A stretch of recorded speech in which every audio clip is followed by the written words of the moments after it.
It's not easy being the one everyone counts on to keep your operation running. That's why at Grainger, we're here for you, with professional-grade industrial supplies and fast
unmute the microphone,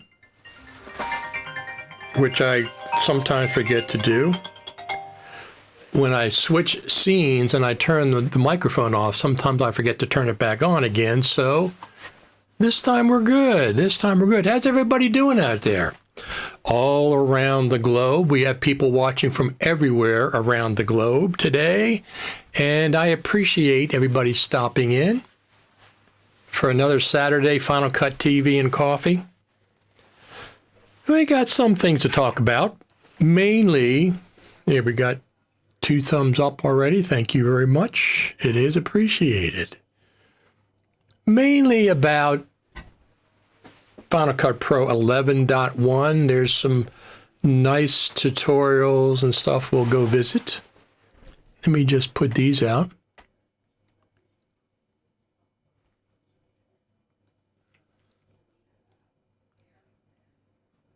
Another thumbs up. Look at that. You're on fire today with thumbs up. Let me just go over there and check. Got to keep track of what's going on. Oh, there's nice coffee emoji. Thank you very much. I've already had my coffee, 2 coffees for today. Now I'm on to 0-calorie ice.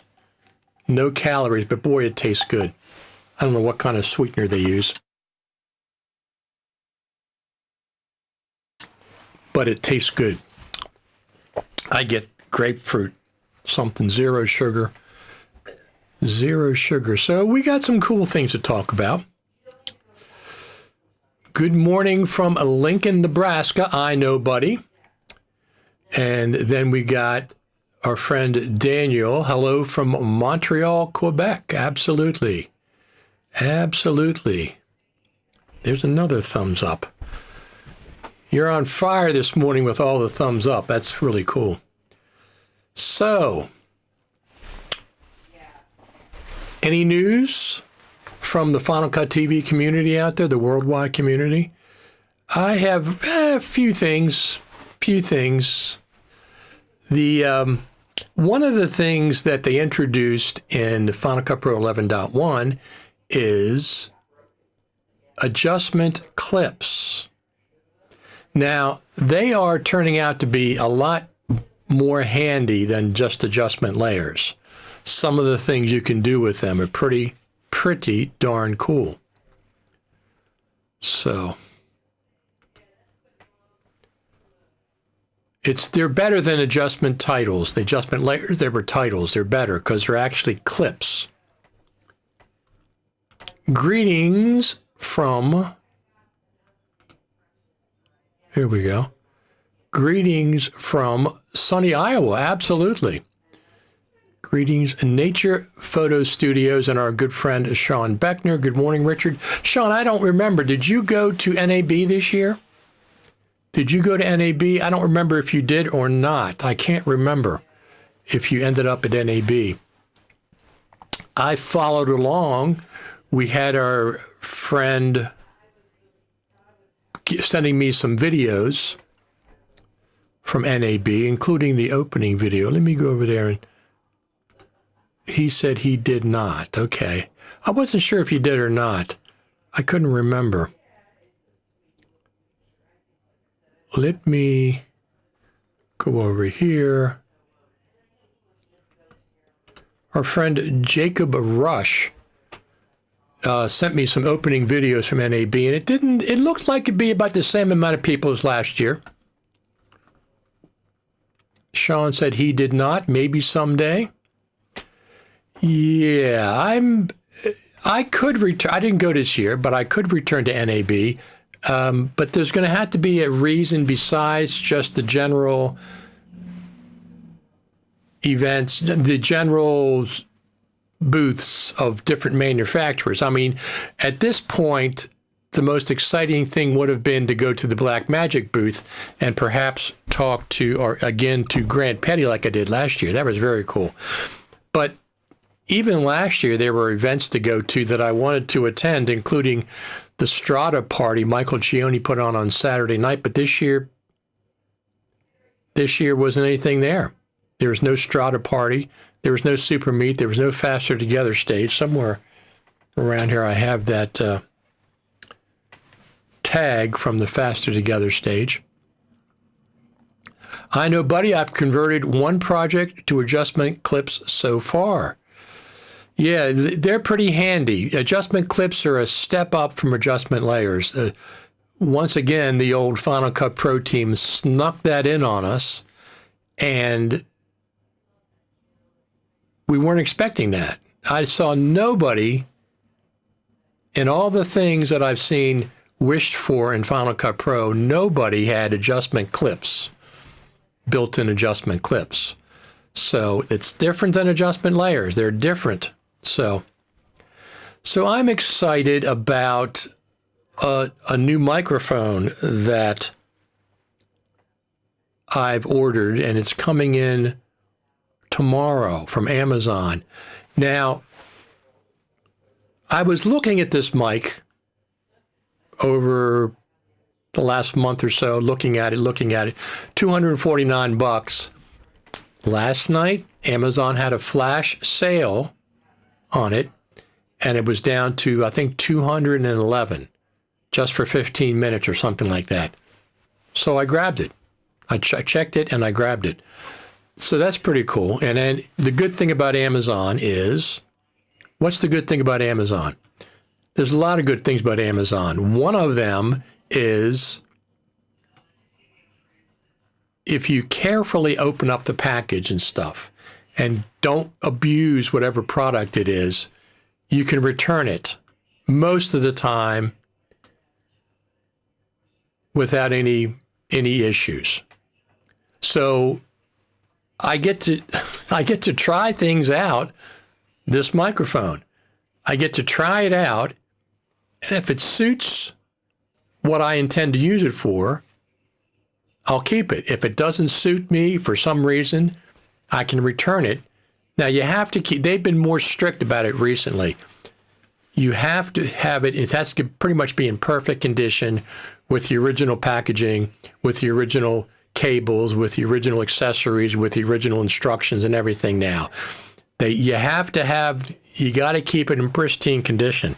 So that's one of the things they've changed over the winter.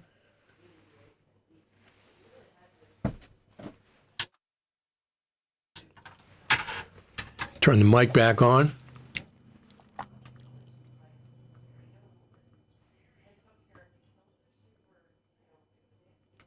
I think the lack of support, of Apple support for Final Cut Pro at NAB make the event not as important to Final Cut Pro users. That's part of it.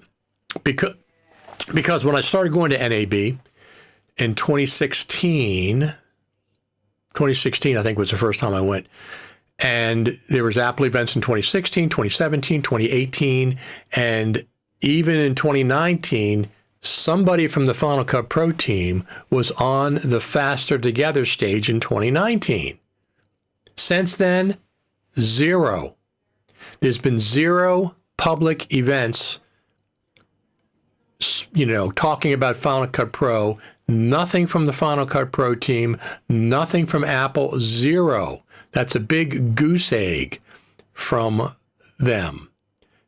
So you're absolutely correct, Daniel. I only started going to NAB because of Final Cut Pro events. That's why I started going. So as they pulled back, we still had a super meet, one super meet. We still had, like last year, Michael Schioni had the Strata party on a Saturday night. Very cool. Because the reason I like these extracurricular events at NAB are because you get to go there, you get to interact with people. There's always Final Cut Pro people there. Michael Schioni himself's a Final Cut Pro person. Brad Olson was there with his crew last year, other Final Cut Pro. So even though it's not Final Cut Pro specific, there are Final Cut Pro people that go to these parties. So the appeal to go to them is much higher than if there's none of these organized parties. These are usually in the evening or late afternoon, not really part of NAB. They're like extracurricular. They're in hotels and stuff. So that's why I used to go to NAB. The Super Meet, Faster Together stage, an actual Apple-sponsored Final Cut Pro event, which there was in 2017 and 2018. They had actual events. That's when they announced 2 million seats of Final Cut Pro and 2.5 million one year after the other. But I didn't see anything like that advertised. Now, Future Media Conferences does do some Final Cut Pro training. That's different than what I'm talking about. That's different. So I didn't I had, and I'll probably do the same this year. I'll make reservations. I'll book a hotel, book the airfare with the idea that I can always cancel if I don't go, which is exactly what happened this year. I was booked, and then the week before NAB, I said, I'm not going. It's a lot of money. For me, it's between like $1,600 to $2,000, hotel, airfare. I have to pay for parking at the airport, which is not cheap. It's not cheap. I forget how much it is a day, but it's not cheap. And food and stuff. And for what? I would have gone there this year. I would have wandered around. Where do I go? What is attracting me? Black Magic? Absolutely. The Black Magic booth would have been a highlight to go to. Other than that, people that I normally see at NAB, they didn't have booths this year. Nobody did it. Now, from what I understand, it's about the same amount as last year, about 60,000 people, something like that. So that is cool. That is very cool. So this new microphone that I'm getting, let me pull this up.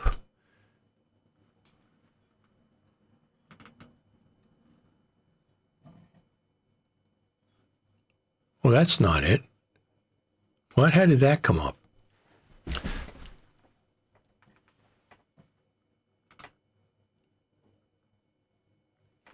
Huh.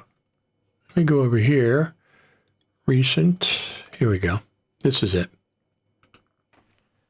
Copy. I think I can paste this in. Let's go over here. Turn this off. And paste this in. Can I do it? Oh, I can't do it. It does not copy and paste. Oh. In that case, we'll go back to here. I'll pull it up on, let me see. I'll pull it up over here. It's supposed to arrive tomorrow.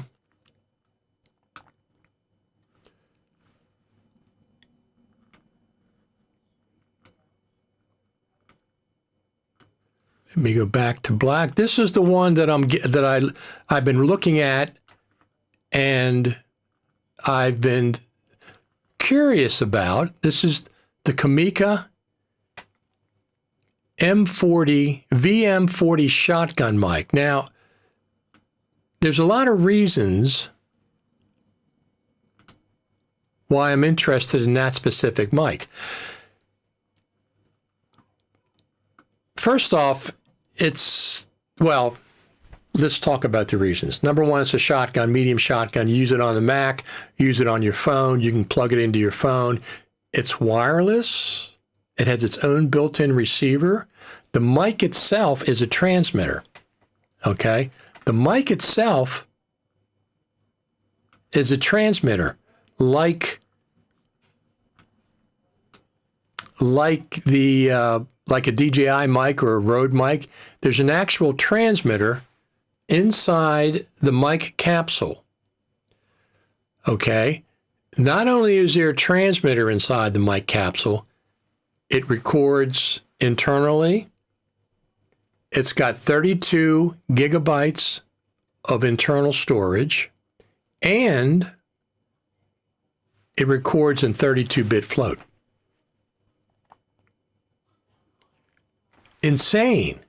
It comes with all the accessories, cables and stuff. But This is really incredible. Now, the reason I bought this, I did a live stream yesterday, and I'm always looking for a microphone that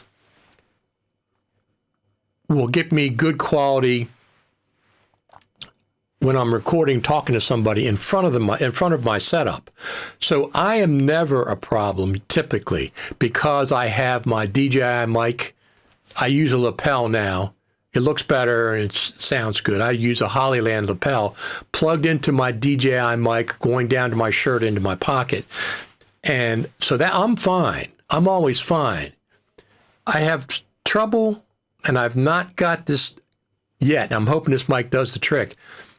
Getting the volume of the person that I'm talking to, get their volume about the same as mine. I'm going to turn mine down a little bit. So I did a live stream yesterday, and I used a Sennheiser MKE 600 plugged into one of my DJI Mic 2 transmitters. The quality of the sound is fine, but the volume was not as loud as I'd like it to be.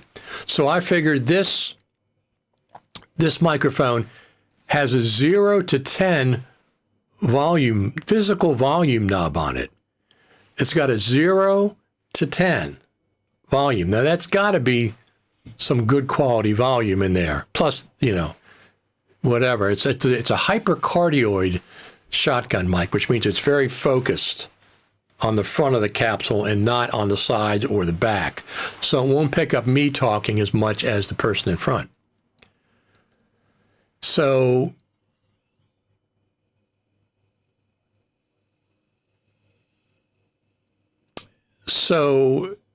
I'm hoping it's louder than the MKE 600 setup that I use now, plugged into my DJI Mic 2. I'm hoping it's louder than that so I can pick up the people in front, adjust my mic down, and pick up the people in front. So we'll see. We'll see. Like I said, tomorrow it'll come in from Amazon. They deliver on Sundays here. It'll come in on Amazon. I'll carefully open the package, make sure I keep everything. So if it's not what I expect, if it's not loud enough, it's going to pack it back up and I'll send it back to Amazon. I'm looking forward to it. I've been thinking about it since last night. Final Cut Creative Summit is great, but it put Final Cut Pro in an isolated island, so some people see it not even valid option. I don't understand its Apple absence. You talking about the Creative Summit? No, the Creative Summit is very specifically for Final Cut Pro. Put it isolated island. It's not an isolated island. Are you talking about the Creative Summit? No, it's where the Final Cut Pro team is. It's in Cupertino, California, the home of the Final Cut Pro team. As a matter of fact, let's give them a round of applause because they watched this live stream. A round of applause for Final Cut Pro 11.1. I have no idea who's in charge of the naming convention anymore. Forget it. There's no way to predict anything with names in Final Cut Pro anymore. It's just, we'll throw out Final Cut Pro 11.1. We'll do 11.2. We'll call 11.5. We'll call Final Cut Pro 12. There's no ifs, ands, or buts about it.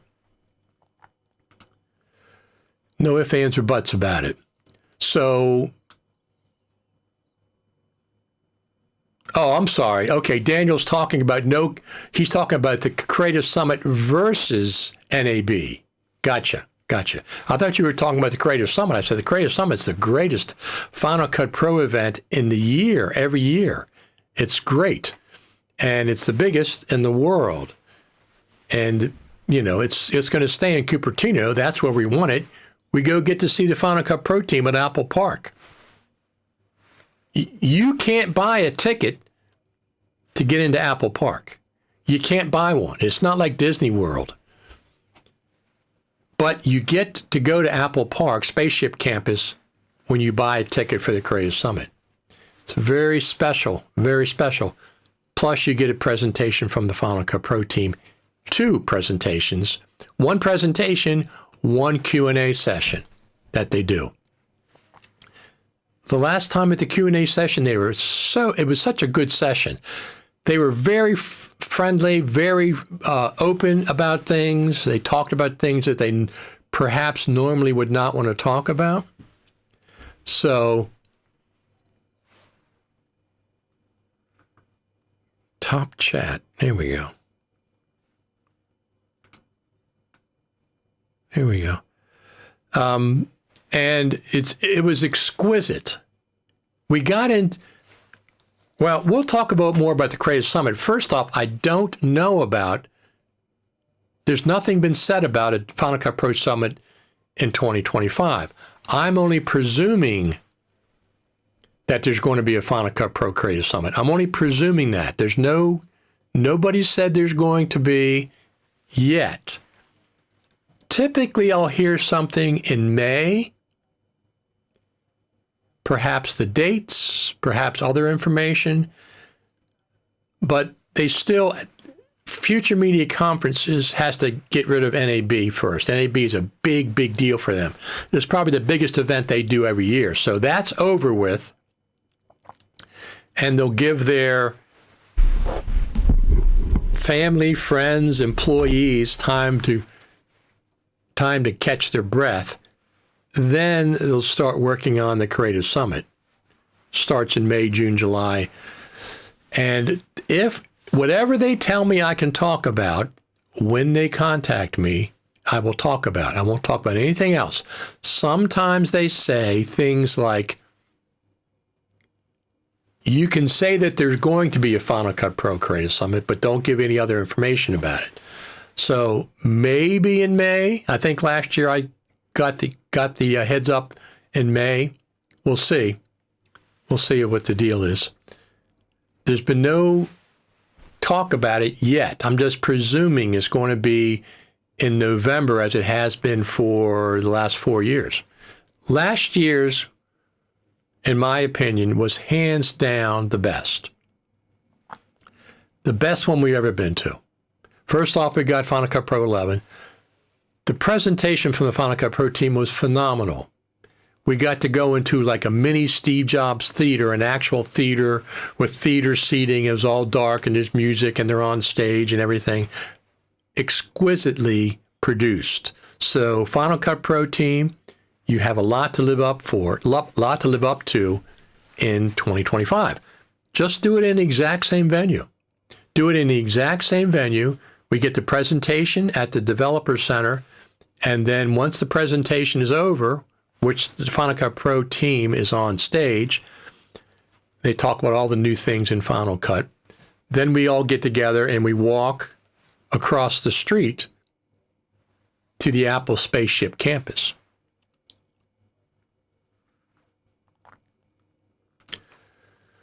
Would like to see Final Cut Pro and Logic Pro at NAB in addition at Apple Creative Summit to get more Apple NLE DAW traction and show they still care. They definitely care. I mean, the Final Cut Pro team cares. Now, you're talking about Apple in general caring. That's a different story. That's a completely different story. All I care about, yes, I care about Apple caring, but I also care the Final Cut Pro team is a very dedicated group of individuals, and they're all great people. They do a fantastic job developing Final Cut Pro. Could they do it faster? Yes. Yes, they could do it faster. They can give us more updates more often. They know that. They know we want that. But they said they know the best on the development pace of Final Cut Pro. Now, we just had a huge update from DaVinci Resolve with the beta. DaVinci Resolve beta version 20. Over 100 new features, bug fixes, improvements. Over 100. Nobody, no NLE can keep up with Blackmagic and DaVinci Resolve.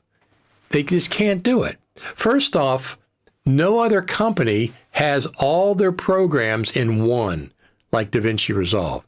You have Fairlight for audio, which is like Logic Pro.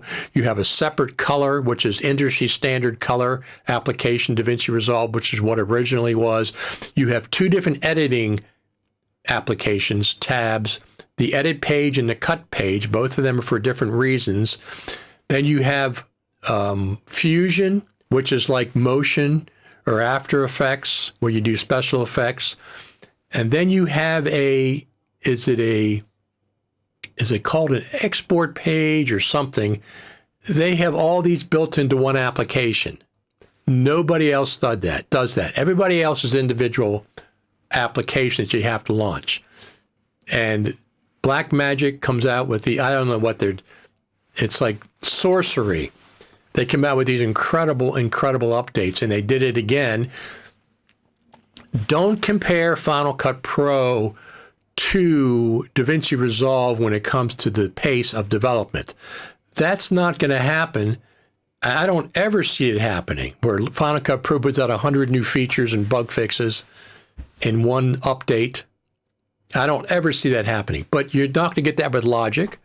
I'm sorry. You're not going to get that with Avid. You're not going to get that with Premiere Pro. You're not going to get that with Final Cut Pro. Nobody can touch what Blackmagic, the pace that they've set.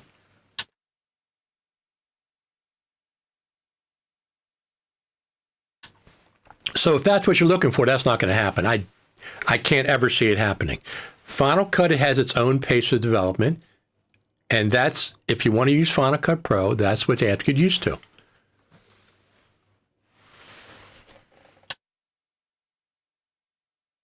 I think at this point, we've all gotten used to Final Cut Pro's development pace.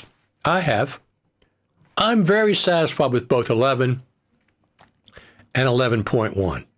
11.1, as we talked about on this show, was not a surprise to us because we've been talking about the Apple Final Cut Pro team doing an update to Final Cut Pro, a feature update before NAB.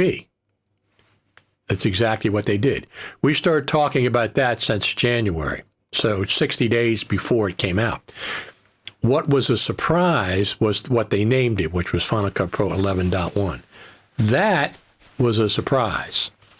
That was a complete surprise that they jumped from 11.0.1 all the way to 11.1. Now, I can only think they did that because it was a feature update. They didn't want 11.0.2 to be a feature update. 11.1 is a feature update. Maybe, no way of knowing. Maybe now a full number point update, 0.1, 0.2, 0.3, 0.4, are going to designate feature update. And point 0 point something, 0.1, 0.2, 0.3 are going to be bug fixes or just enhancements. Perhaps, nobody said that. Would that really hurt if we knew that? I don't think it would hurt anything. I don't think it would hurt anything.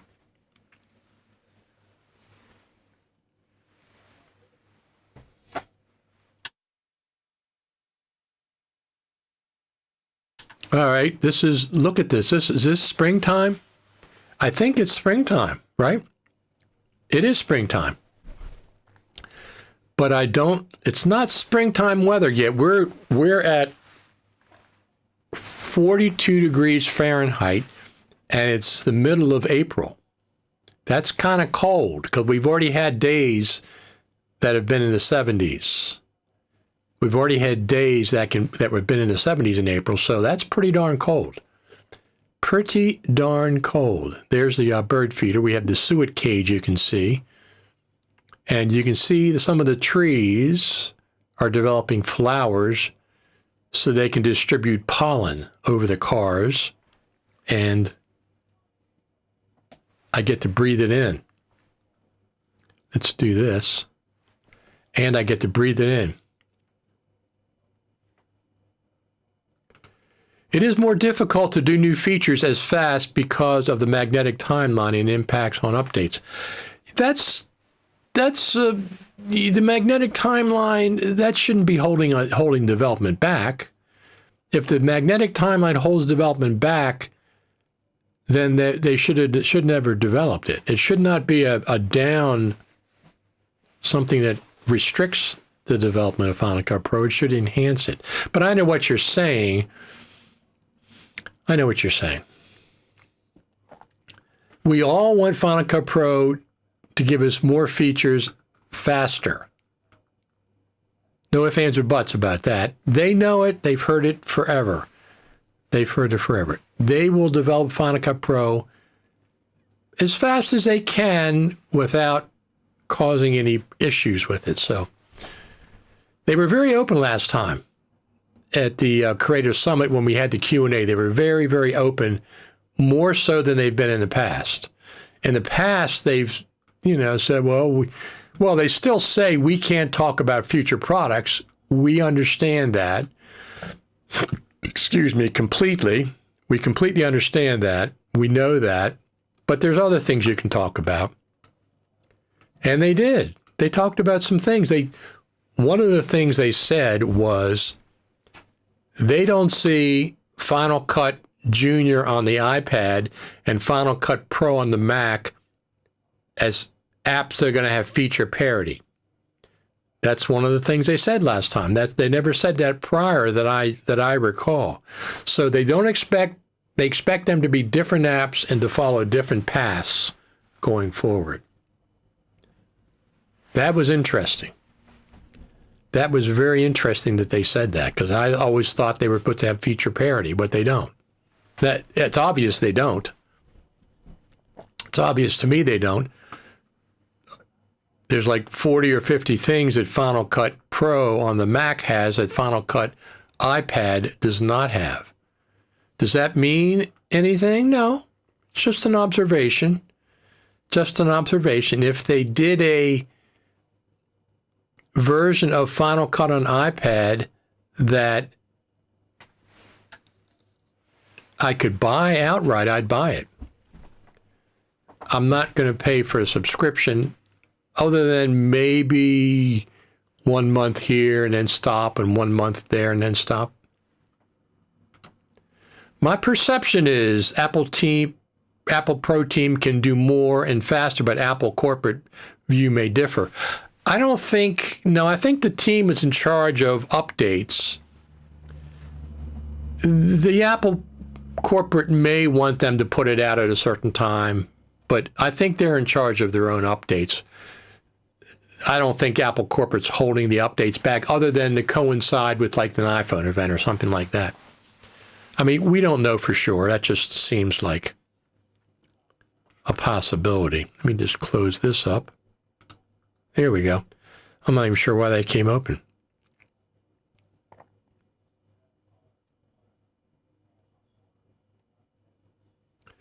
But anyway, so Final Cut Pro 11.1. I like it. It's really runs good on my Mac Mini Pro. It seems the timeline seems very smooth when I've been editing with it. I'm sure there's a few bugs. Somebody reported some bugs, but I haven't seen any of those. Now, will there be a bug fix to 11.1? Yes. Yes, there will. Anytime. We could see 11.1.01 as a bug fix at any time. The last one took almost 90 days to go from 11 in November to 11.0.1 in February, almost 90 days. That was a long time. The amount of work Apple does to try and add feature parity amongst each OS version, iPad OS, tvOS, is extensive. The lack of feature parity of Final Cut Junior is weird. Well, what they're saying is they're considering them different applications for different purposes. That's what they're saying. They're saying the Final Cut for the Mac and Final Cut iPad are different applications, and they're going to have a different feature set. They're going to have some mostly common, let's say 80% common features. So 80% of the time, maybe 85, maybe 90, they're going to have feature parity between the two versions. Now, but they don't have feature parity all the way.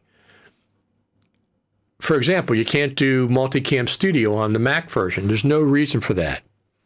There's absolutely zero reason for that. I'm doing Multicam Studio with Ecamm Live for years on the Mac. I had 3 cameras, 4 cameras. Here's one camera.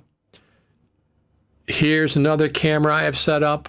I have picture-in-picture. I'm recording these video files separately. So don't tell me that they can't do it on the Mac. Of course they can do it on the Mac. This is one of the things they're saying is they're going to, oh no, we're going to keep feature parity. We're going to keep Multicam Studio only for the iPad version. Not positive of that, but it seems like that's what they're doing to make that version more attractive. But there's no reason why they can't do it on the Mac. I've been doing it for years on the Mac. Years. Same thing.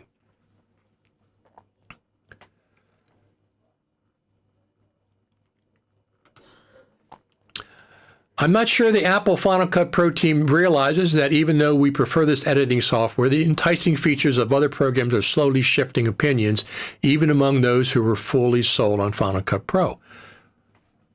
Really? Are you really saying that? I don't disagree with that at all, Luke. Not in the least. As a matter of fact,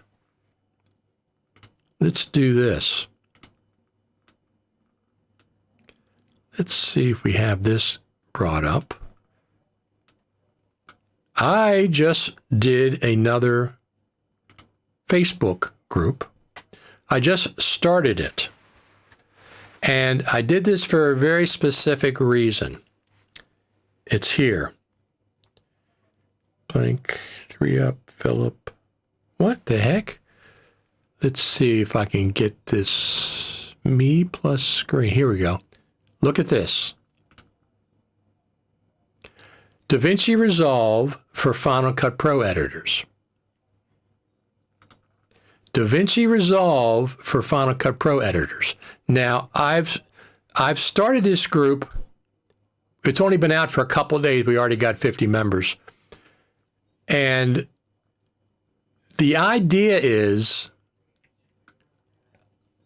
I'm going to tell Final Cut Pro editors how to do things in DaVinci Resolve as much as I know.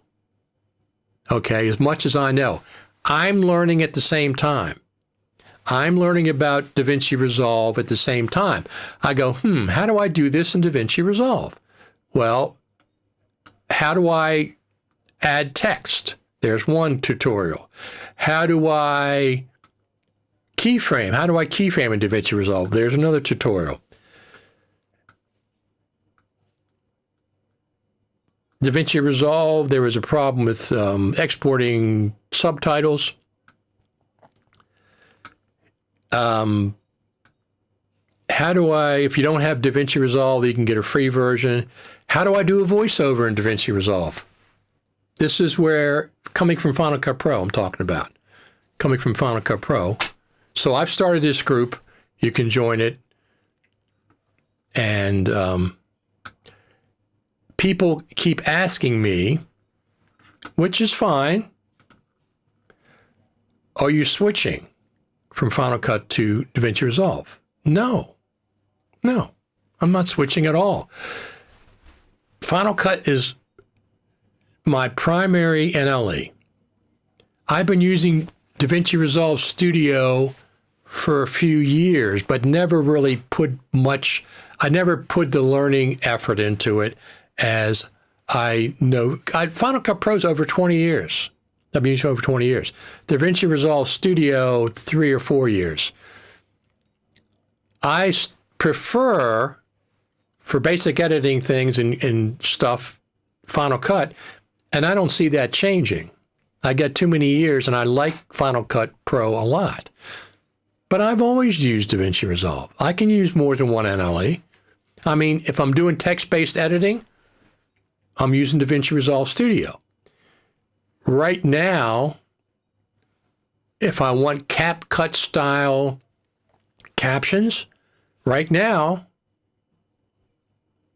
until our friend Brett FX gets his new plugin out. I'm using DaVinci Resolve because they just added CapCut style text titles in DaVinci Resolve version 20. It's beta. There's a couple problems with it, but that's beside the point. They make it very easy to do that. So if I want to do text-based editing, if I want to do CapCut style titles, I'm using DaVinci Resolve. There's some other things. I mean, obviously, people that are more advanced, the color correction, they will be doing that in DaVinci Resolve. It's a superior color correcting application compared to any other NLE out there. That's where it started. So I can use more than one, depending on what I'm doing.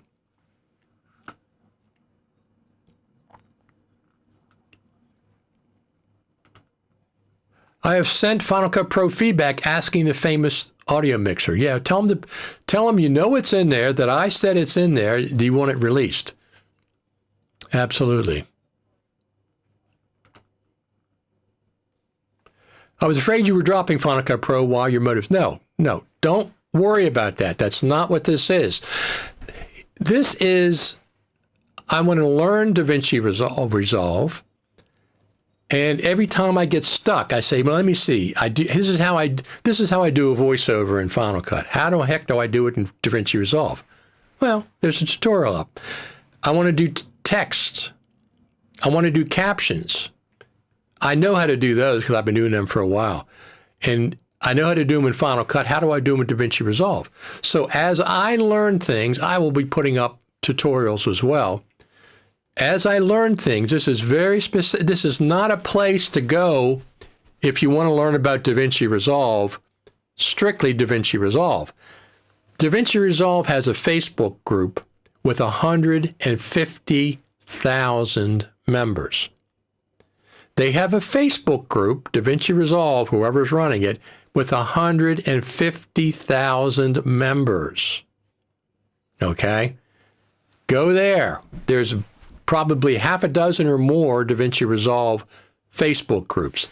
This one is specifically, how can I do this in DaVinci Resolve? I have a Final Cut Pro background. I know how to do it in Final Cut. How do I do it in DaVinci Resolve? That's all. No big deal. But no, I'm not switching to strictly to DaVinci Resolve. It's okay. You can ask that 100 times. You'll get the same answer. Ask me if I'm using Final Cut on the iPad. The answer is no. I'm using LumaFusion on the iPad. I like it better than Final Cut on the iPad. I can edit on my phone. I did a video. If you saw my little fire video that I did, shot it on my phone, edit it in LumaFusion. Don't have to export anything. Shot it on the phone, edited in LumaFusion, uploaded it to, I guess, YouTube or wherever the heck I uploaded it to. So iPad and iPhone is LumaFusion. On the Mac, it's both DaVinci Resolve, but Final Cut Pro is my primary, and that's not going to change. I can't see that changing. I mean, it could change if the Final Cut Pro team changed or whatever. Yes, then that could change. But as long as the Final Cut Pro team keeps plugging away and giving us updates, yes, I'll be sticking with Final Cut Pro. I like it. Just for editing. It's just a good, cool little application. And I'm a big fan. Let's do this. Now I'm going to do this real quick. Cool that.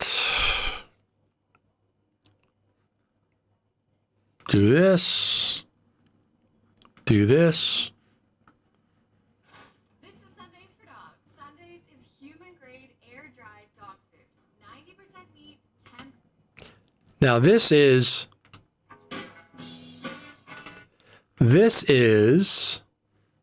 let me pull this up.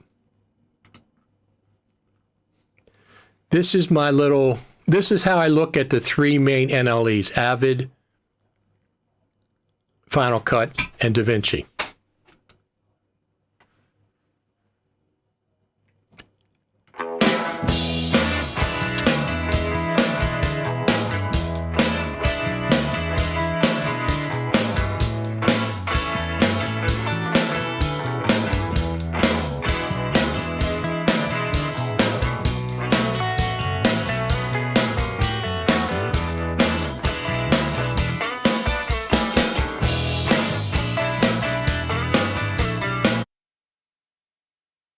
Now, here's the deal. So Avid is a tank to me. It's a heavy-duty piece of equipment that's very, very powerful, but it's also clunky and it's old-fashioned. It's based in the past. I haven't used the latest version, so they could have changed that.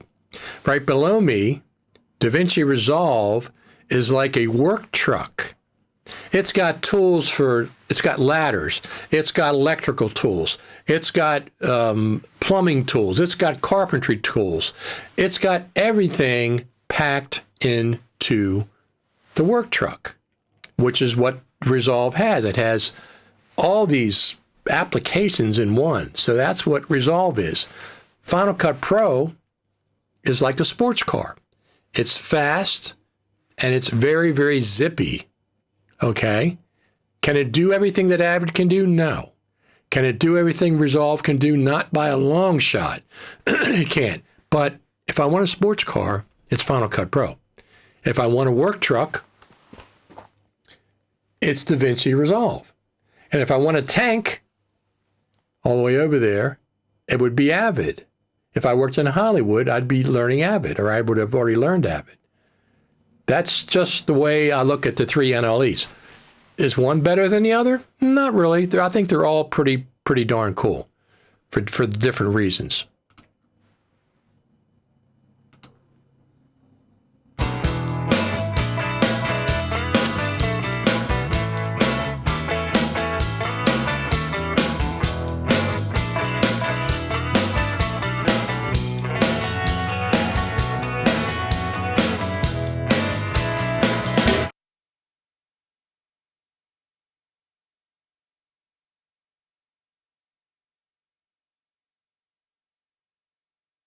So that's my little thing I did for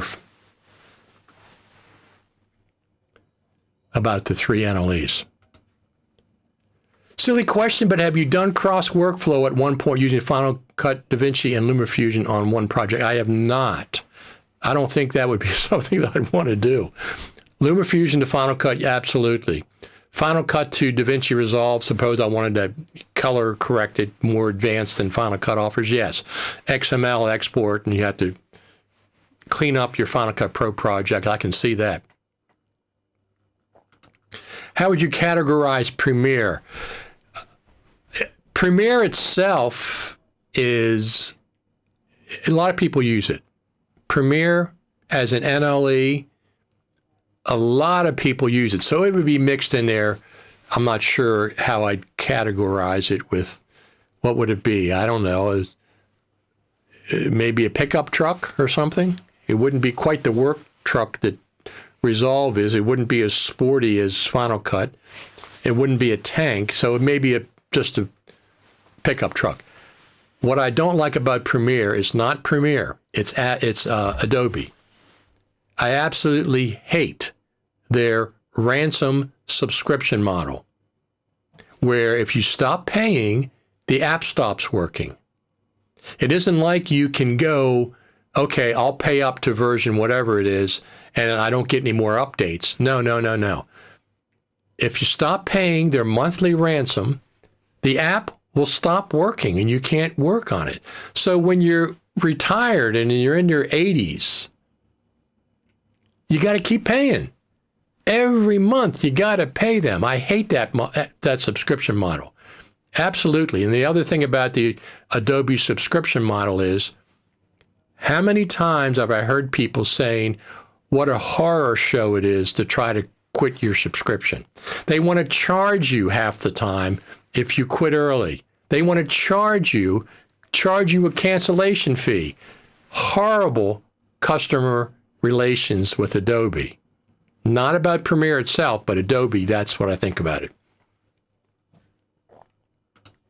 Unfortunately, our editors and directors are requesting the more heavy-duty tools for the job, like the truck. I understand. If you work for a company and they pay for Premiere, it's a non-issue. I'm talking about as an individual. I am not going to pay Adobe going into the future for the rest of your life. You can never stop paying Adobe. Now, Final Cut for iPad is similar, but it's only $4.99 a month. And you can start and stop as much as you want. So you could do a bunch of filming for a couple of months, start up the subscription, send them $5, do your editing, stop the subscription. You can't do that with Adobe. It's a horrible, horrible subscription. I call it a ransom model, and I absolutely abhor the way that they've integrated that, and they forced it down their customers' throats because their customers, a lot of them would like to pay outright, get a perpetual license. They're not listening to their customers. They haven't for years and years and years. So Premiere itself is fine. Adobe, with their ransom subscription model, I absolutely don't like.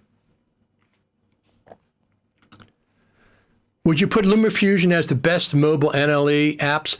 I would say LumaFusion and Final Cut for iPad are probably pretty on equal footing, but I think LumaFusion is more advanced.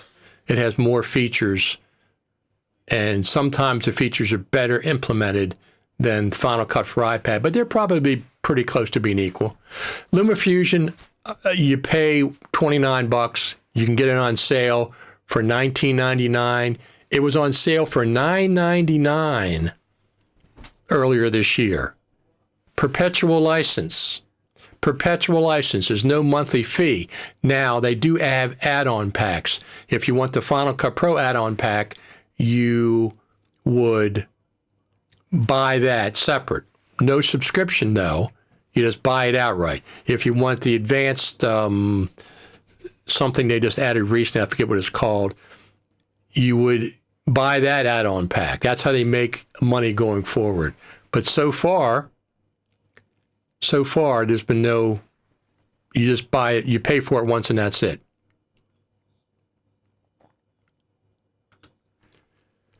I do not get why an amateur would want to use DaVinci apart from it being free in the non-studio unless they are planning on going pro. Otherwise, why bother? Because it's free. Isn't that a good enough reason?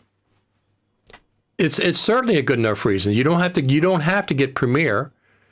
You don't have to pay for it, a ransom every month. You don't have to get Final Cut for iPad. You can use a free version of a professional NLE and just learn it.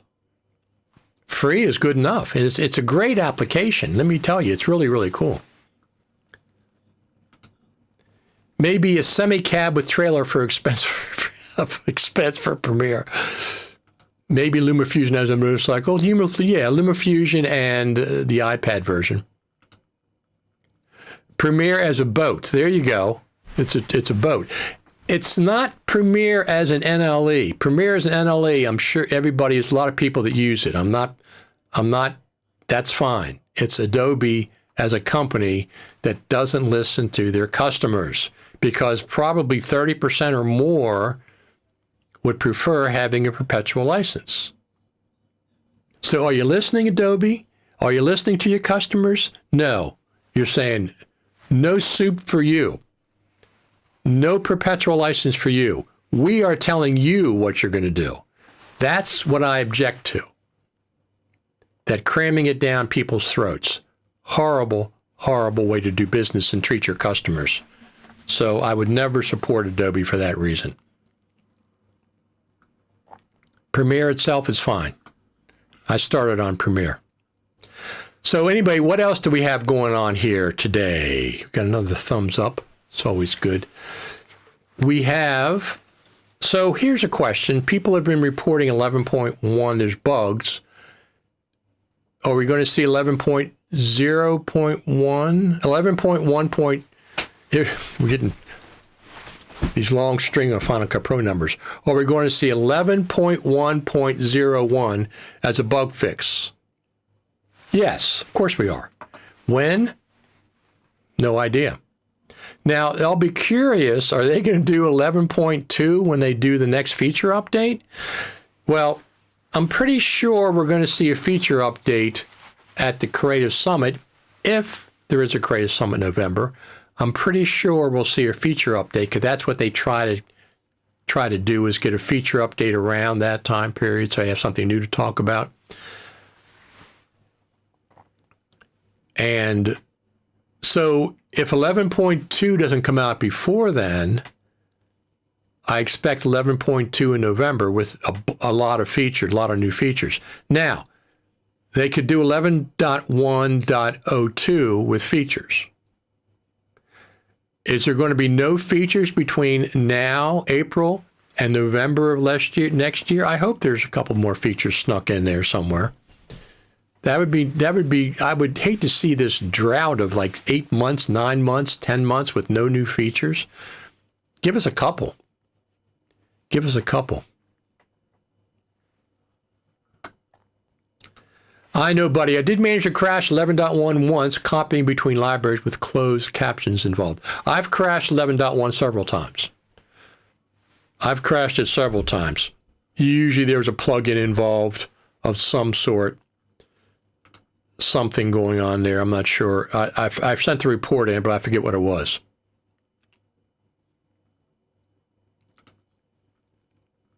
And Final Cut Pro 11.1, is it true you can use Logic Pro effects inside of Final Cut Pro 11.1?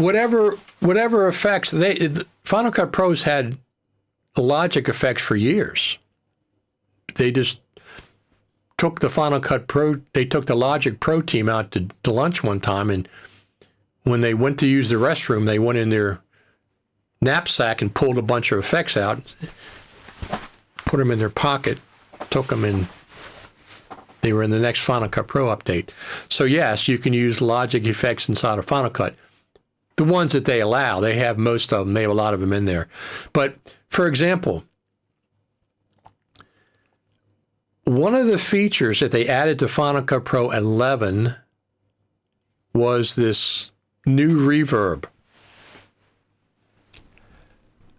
They showed it at the Creative Summit with Logic Pro. It makes sense with Logic Pro. Not so much with Final Cut Pro. Have you ever added reverb to a project? No, you do the opposite. You pull reverb out of dialogue. You pull it out. You don't add it to. So putting that reverb in Final Cut, it's fine. It's there if you want it. It's a very sophisticated reverb. It belongs in Logic with music and stuff. Limited use in Final Cut Pro. I've never added reverb to anything since Final Cut Pro 10 came out, I don't think. I use it all the time in Logic for music. I just don't, it's not that valuable to be in Final Cut. But since they developed it, it's fine. It's fine. But I've never added reverb to anything in Final Cut Pro. I guess if I was doing a movie and they had a scene where the dialogue was very dry, but they were supposed to be in a warehouse or something, yes, I could add it that way. But by and large, I don't add reverb to dialogue or to anything else in Final Cut. I'm glad it's there. It's a very sophisticated reverb. It's a modeling.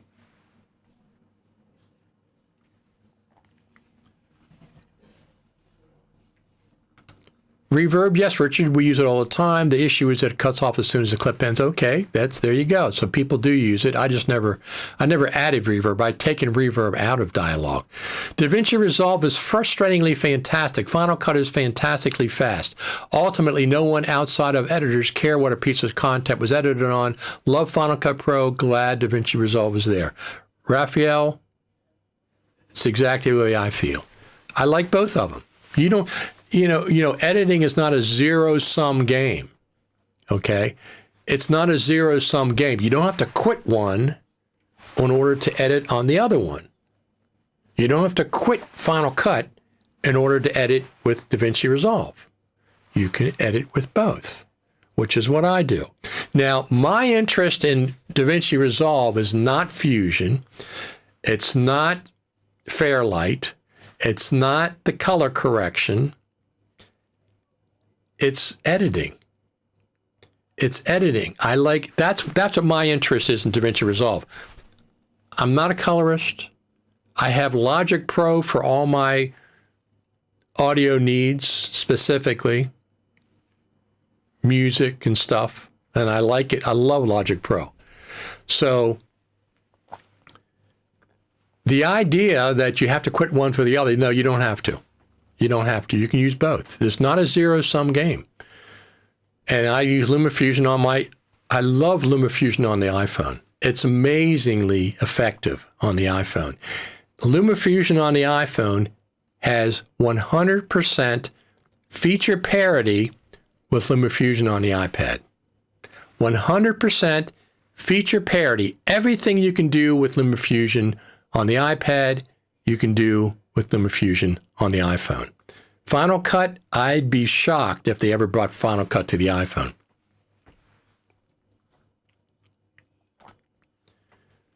Is it possible the Logic Pro mixer to be port to Final Cut Pro? In theory, you think it's impossible to do. Well, since Logic Pro is track-based and Final Cut Pro is not, I suspect that there's a separate mixer that they're developing for Final Cut that's roles-based. So I don't think they can port the mixer over. That wouldn't make sense because of tracks versus roles. They have to develop a new way of thinking about mixing with roles. I don't know what it is. I know they have it. The roles-based mixer is already in Final Cut. They haven't released it yet.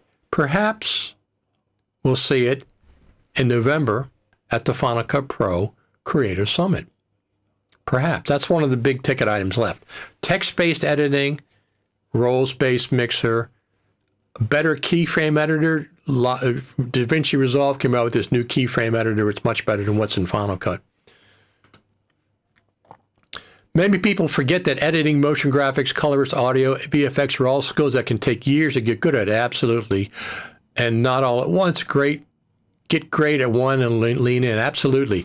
So I don't have, here's my besides DaVinci Resolve and Final Cut and Logic Pro, I don't want to be a colorist. I don't have the time. It's not in my wheelhouse, as they say. I want to edit, and I do music, so I like Logic Pro. That's more than enough to keep me busy for the rest of my life. DaVinci Resolve, I'm learning. There's a class. They have a class. It's a Zoom class starting at the end of April. I'm going to make myself take that class. I've started it several times. I always get distracted. I said, I can get that on YouTube. This time I'm going to sit down with it and take it, starting at the end of April. So I just want to learn DaVinci Resolve better, but only the editing. I don't care about the other stuff. I don't care about Fusion. I don't care about Fairlight. I don't care about the color correction. Like you said, it's specialists. Those people are all specialists. The best part is to own both apps and you move things around between both environments to take advantage of the best of both worlds. Absolutely. Absolutely. I feel this will be a good year for Final Cut Pro. Absolutely, it will. And let's give a cheer, because the Final Cut Pro team does watch this live stream. So let's give a cheer, applause to the Final Cut Pro team. Thank you for 11.1. That was very, very cool. I think it'll be a good year for Final Cut Pro as well. If not before the Creative Summit, if there is going to be a Creative Summit, certainly by the Creative Summit. I absolutely expect that will be what's happening.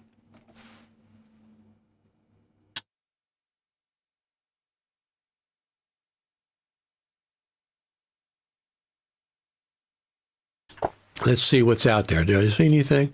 I don't even see any birds. It's a little dreary looking. I'm kind of surprised. Let me, you know what? Let me do this. Here we go. It's not quite that bad. I had the gamma on that camera set up so it looked darker than what it is, because usually it's too bright. There we go. That's more realistic. And we'll do this. That's what it actually looks like. So in Ecamm Live, every camera has its own group of settings. So I had for some reason, it must have been too bright out before, and I had the gamma way up on that. But you can see, so in the backyard there, right above me, there's a dogwood tree right here. And then the pink flowers are, I think they're cherry blossoms, some kind of cherry. And then we have a bunch of different trees, mostly oaks. And then there's some pine trees you can see along the back. But yeah, I haven't had to cut the grass yet, but I probably will this week. I'll probably cut the front yard this week because it's going to need it, I think. Probably. I'm still burning firewood because it's cold. It's cold outside. I mean, 40 degrees during the day is definitely cold.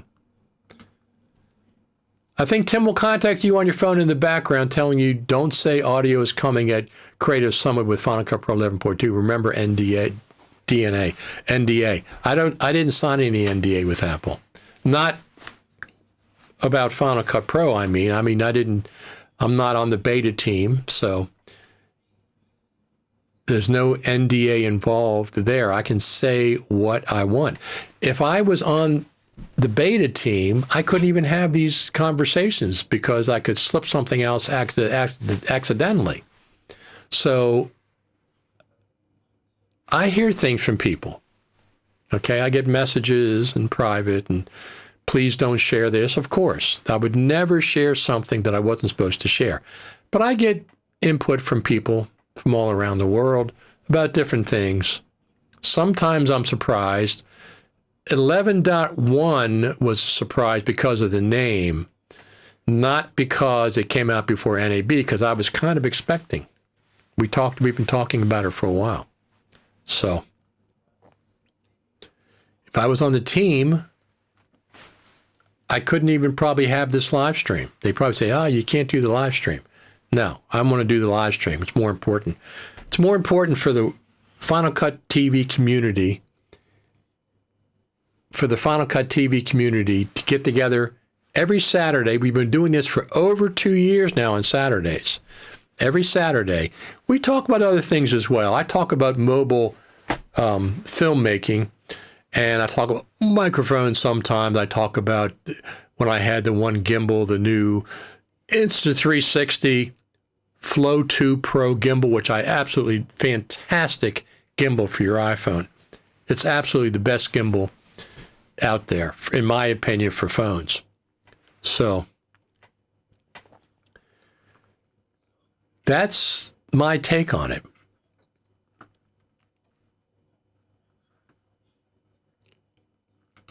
What features, tools do you feel Final Cut Pro needs to attract more creators, not just professionals with Final Cut Pro? Text-based editing, a roles-based audio mixer, better keyframing, more advanced keyframing options. Those are three right off the top of my head. I'd like to see them improve the auto transcriptions to include not just subtitles, to include regular titles, not just captions, but to include regular titles. And, that's four things right there. But I have a whole list of things I'd like to see in Final Cut. I think you're familiar with it.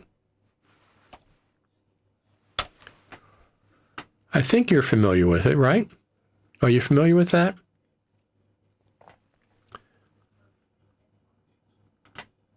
Over there at fcpx.tv, go to top requests, 101 top requests for Final Cut Pro in 2025. Well, they took the scrolling timeline off the list. That was number one for a long time.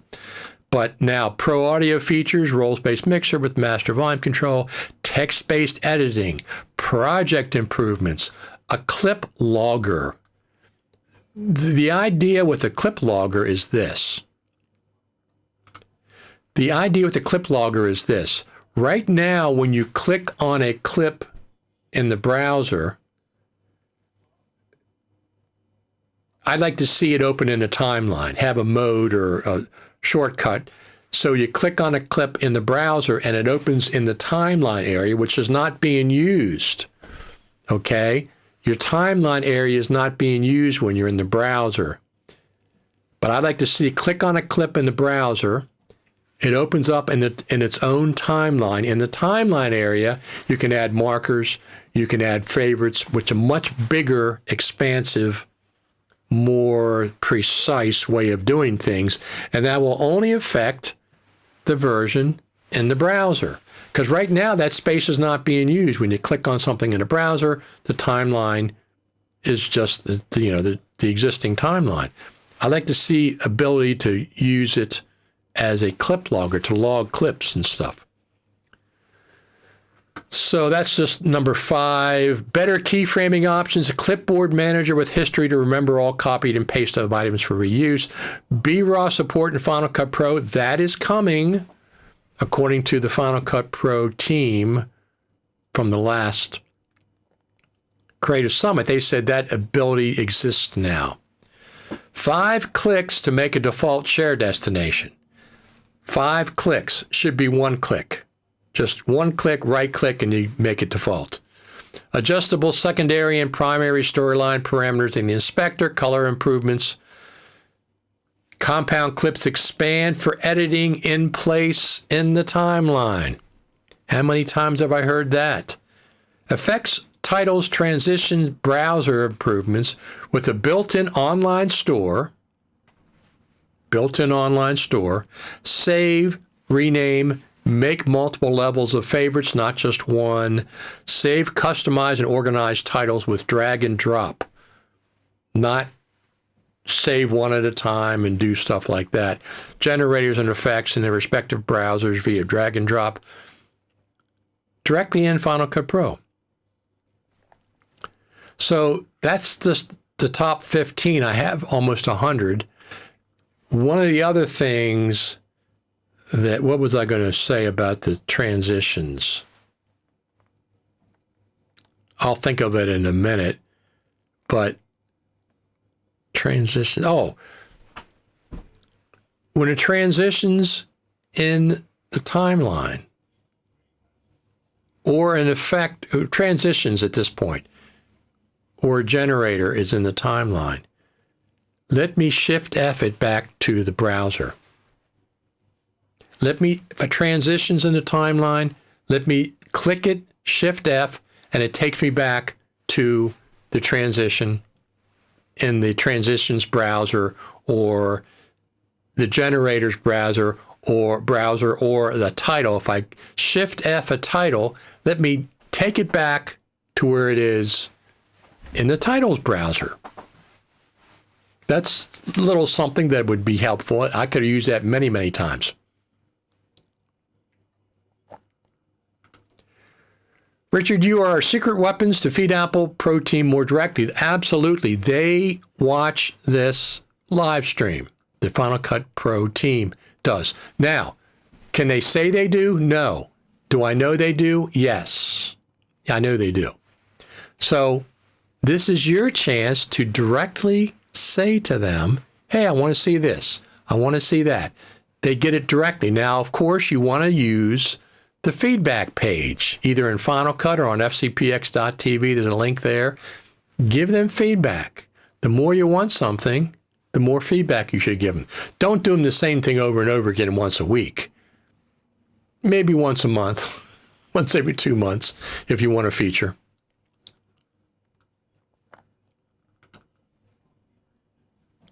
Should Apple ever decide to make Logic Pro and Final Cut Pro work as one app somehow, I wish you have access to both. I would consider downloading and installing Logic Pro I got with my education purchase.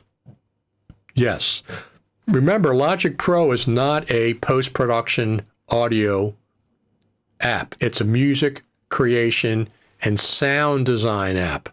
So I don't think, maybe they will in the future, it's going to ever compete with Pro Tools as to work with dialogue and stuff. Can you do it? Yes, I do it all the time. Is it meant for that? No, it's a music design app. Our friend Clayton Moore, the old model, Final Cut Studio, was abandoned in favor of Final Cut Pro 10. A suite of apps went into one app. How far Apple chooses to go rolling in more functions, we just have to wait and see. Well, yes, but it wasn't as integrated as DaVinci Resolve is. DaVinci Resolve was one app with multiple tabs. You only have to launch one application. Final Cut Pro 7 had better integration with Motion than Final Cut Pro 10 does. I don't know if you remember, but in Final Cut Pro 7, you could drag a Motion project into a Final Cut Pro timeline. A Motion project into a Final Cut Pro timeline. And it'll stay a Motion project. And it'll play back as a video clip when you played it back in the timeline. Nothing like that exists for Final Cut Pro 10 in Motion. The other thing is you could right-click on that Motion project in Final Cut Pro 7 and say open in Motion. It will open in Motion. You could make adjustments to it in Motion, the Motion project, save it, and it would update in the Final Cut Pro timeline. But you can actually add Motion projects to a Final Cut Pro timeline with the classic version of Final Cut Pro. That's fantastic. That's fantastic. So there's a lot of that going on. And DaVinci Resolve, even though you're going from one tab and one app to the other, it's all updated in the main edit timeline. Anything you do to audio in Fairlight is updated. Anything you do with Fusion is updated. Any color correction that you do in the color correction tab is updated in the main timeline. So that's very, very cool. I really like that model that DaVinci Resolve has. I really, really like it. Fantastic. Look at all these thumbs up we're getting.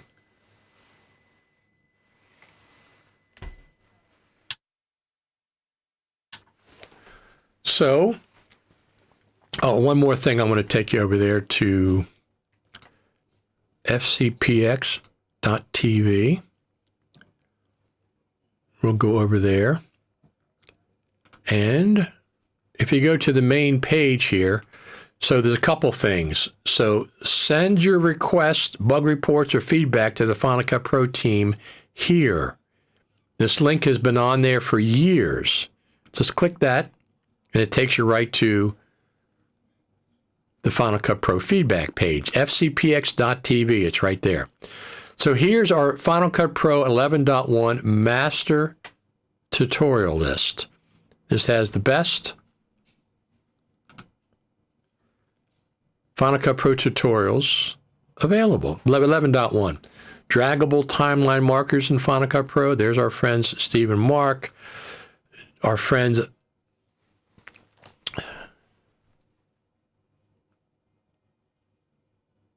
this is a good one. This is a good one. And we have Justin Final Cut Bro, Dylan Bates. This one is Jen Jager, Final Cut Pro, 11.1. This is our friend Dylan John. I don't know this guy, Jake Felzine. This is another new one. Got a bunch of them here. Here's one I did with Firewire and Final Cut Pro 11. You can capture Firewire with your Firewire devices with Final Cut Pro 11.1. I captured it over an hour with my Canon HDV cam and my new Mac Mini Pro via Firewire with a couple of adapters. I was thankful and kind of surprised that it still works in 2025 with Mac OS Sequoia and Final Cut Pro 11.1, but it does. It does.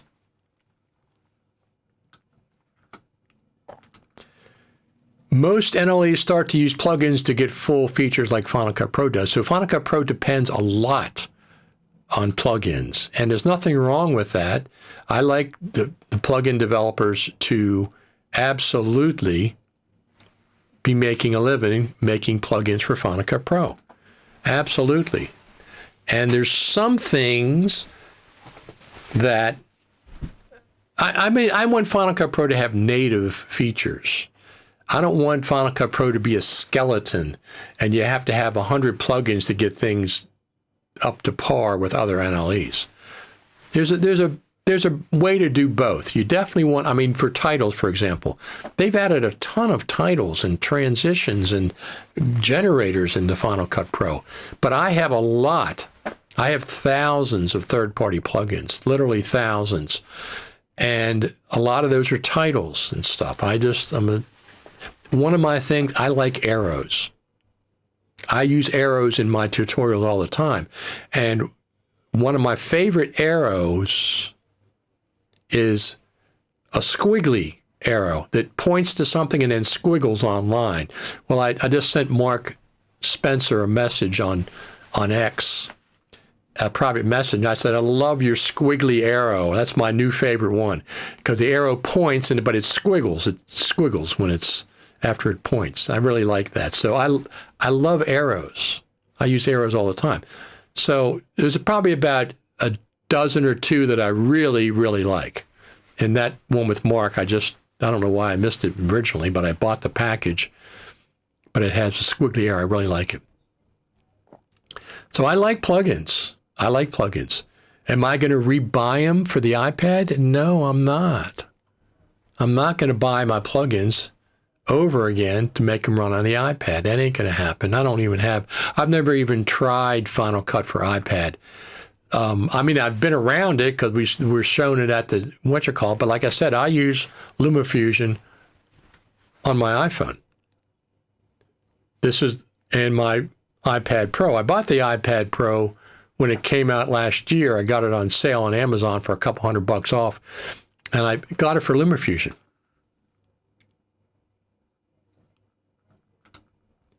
Jake has a great video pre-11.1 where he shows why Final Cut Pro is faster than Mr. Cutting videos. He uses both and really likes DaVinci as well, but for fast editing, not full of dialogue, if you prefer Final Cut, and I don't disagree with that at all.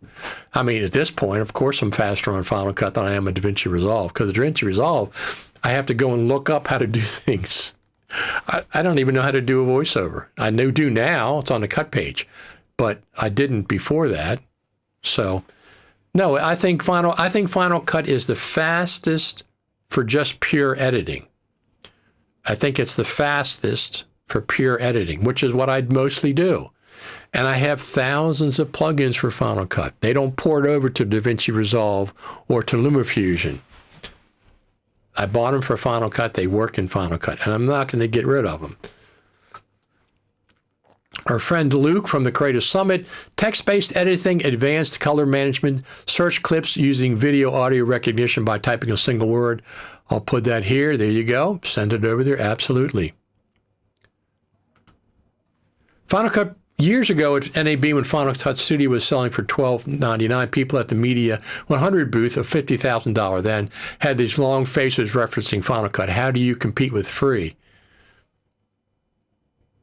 How have things changed? Right. So if somebody was a youngster asked my advice, they wanted to get into video editing, first off, I tell them, there's another thumbs up, thank you. First off, I tell them that get a secondary career as a backup.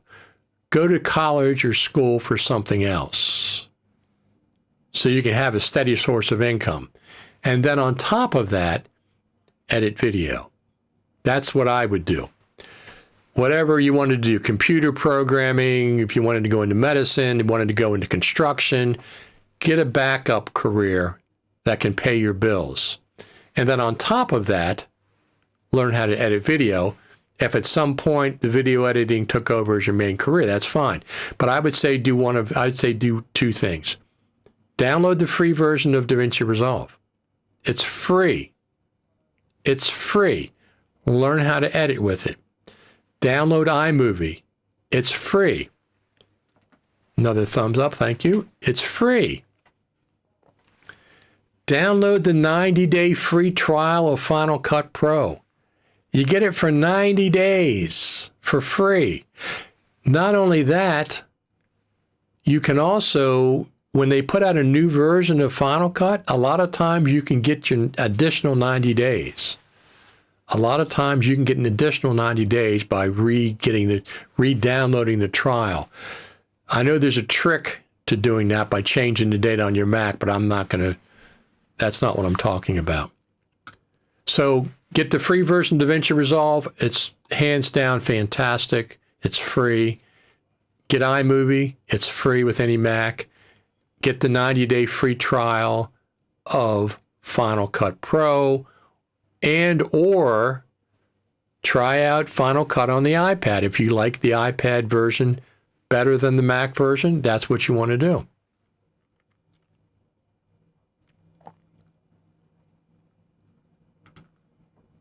I personally have begun using Jake's trick when I want to remove areas of my recording where I had to think about what to say. There you go.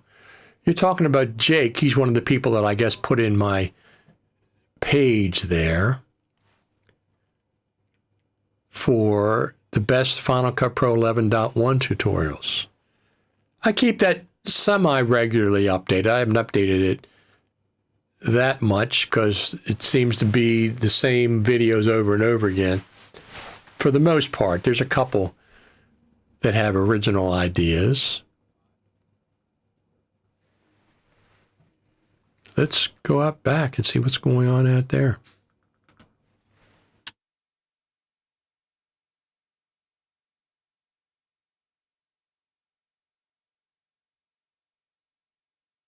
There's not much going on out there. Not much at all.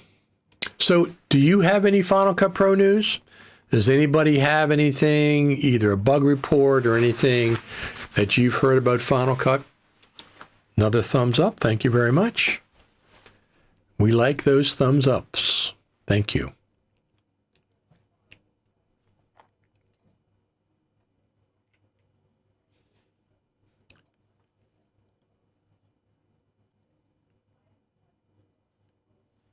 This is my, I think that's a 71 Strat. I think that's a 71 Strat. Another thumbs up. Thank you very much. This is a 71 Strat, and my 69 Strat is behind me, the one I use for the most part. The one I use for the most part. Yeah, don't forget to go over there and subscribe on the YouTube channel. Give it an old thumbs up. And you can get that over here, youtube.com @RichardTaylorTV /@RichardTaylorTV. That's where you go. And if you want to join our Facebook group, facebook.com/groups/Final Cut TV Radio. We also have Final Cut Pro Tips and Tricks, which is 13,600 members at this point. And we also have over there on the X platform, we have Final Cut Pro Community over there. So, any other news about Final Cut? If not, I'm going to get out of here for today. We'll be back again next Saturday, probably 10 o'clock. Sometimes I'm 11 o'clock or 12, but Final Cut, 10 o'clock works out well. When you have time, check out NAB Wrap-Up and Announcements, Industry in Crisis with Michael Cioni, Cine Defocus. Check episode 59. Yeah, I will do that. Today I solved the problem I had with sending to compressor with 11.1 and the latest 410 compressor update. Compressor no longer remembers your export settings in my case. So what is this? Let me pull this up. NAB wrap-up announcements, industry in crisis with Michael Cioni, Cindy D. Focus, check. Let me copy that down.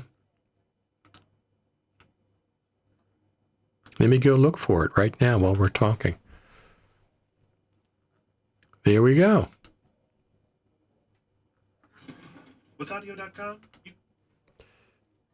We will pull that up right now for the heck of it, since you mentioned it. You can find a highly curated collection of songs and sound effects. Skip.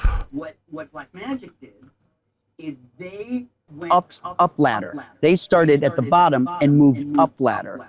And that's really working for them because what's really smart about Blackmagic's approach is by starting at the bottom, you're able to get grace from that market because it's cheap, it's easy, and those people, you're not really ruining production. What's new?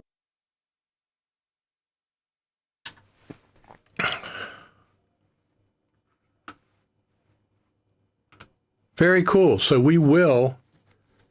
I got that bookmarked, and I will watch that. I'm a big Michael Cioni. I've known Michael for years. He's been on Final Cut Pro Radio. He's been on Final Cut TV. Haven't had him on for a while. And, I've talked to him all the time. At the Creative Summit, he did a 90-minute presentation, just him.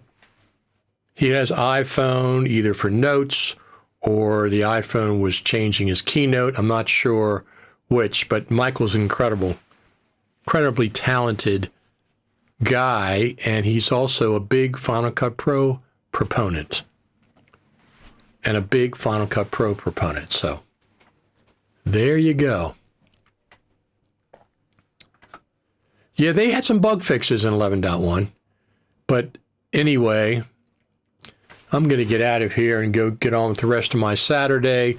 We'll be back, Final Cut TV and Coffee. Don't forget to subscribe over there on the YouTube channel. Don't forget to like these live streams. It helps. It helps.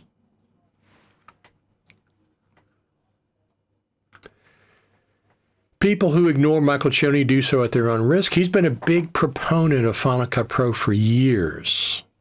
For years, he's been a proponent of Final Cut. Now he has Strada, his company. Yeah, I've met Michael. I think the first time was NAB. First time I met him was probably 2016, something like that, maybe 2017. And then he's been on Final Cut Pro Radio and Final Cut TV multiple times. And last year, like I said, he was the keynote at the Final Cut Pro Creative Summit, which was really good. I hope they bring him back next year. He's like a rock star on stage. He just talked for like 90 minutes straight. Just him. He might have had some notes on his phone, but it might have been changing the keynote. I couldn't tell. You can find that on his page on YouTube or Strada's page, whatever. Anyway, I'm going to get out of here for today. I appreciate each and every one of you coming over here on Saturdays to catch up with the worldwide community of Final Cut Pro users. And if you want to learn how to do things in DaVinci Resolve, go to the Facebook page. We're over there. But it's about Final Cut editors who want to learn how to use DaVinci Resolve. It's not a DaVinci Resolve. There's plenty of DaVinci Resolve dedicated places. Thank you for another thumbs up. It's appreciated. All righty. We're going to go ahead and get out of here for today. I got things to do. You've got things to do. And I'll see you next Saturday, if not before. Talk to you later.